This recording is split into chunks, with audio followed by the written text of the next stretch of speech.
n'ụbọchị nke taata na-asị nke onye chi biko nyazere anyị chọrọ ka anyị mee ka unu mara na Igbowood TV ga-amalite igosipụta ihe egwuregwu bọọlụ n'oge na-adịrị anya. Egwuregwu bọọlụ anyị ga na-akọrọ gị maka egwuregwu bọọlụ, anyị ga na-akọrọ gị ya bụ ihe ya bụ ka esi wee gba maka esi wee nwee mmeri ndị gbaranụ na ndị ga-agba agba. Anyị ga-amalite ịkọrọ gị ya na Igbowood TV n'asụsụ nke anyị n'oge na-abịa abịa. N'izuụka na-abịa abịa ka ọ ga-amalite, anyị ga na-akọrọ gị ya bụ ihe gbasara egwuregwu bọọlụ ma nke mba obodo anyị ma nke mba ndị ọcha. Ihe ọbụla ọbụla ọ na-eme anyị ga na-akọrọ gị na aga na-etinye n'ihe onyonyo ka iwe na-esonye wee na-ekiri ihe gbasara egwuregwu bọọlụ. Nke a maka ndị ihe egwuregwu bọọlụ na-amasị.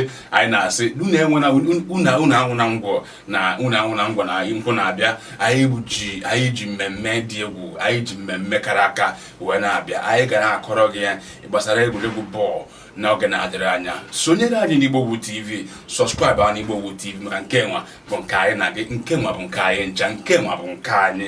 Bịanụ ka anyị kwado Igbowood TV, ka anyị kiriri Igbowood TV ka ndị mmadụ wee ma n'eziokwu eziokwu na anyị ma asụsụ anyị, na anyị ma nke anyị, na nke nwa bụ nke anyị. Wee na-asị gị anwụ na ngwọ na nkwụ na-abịa. Aka mbụ onye nke gị Chidi Ikenna.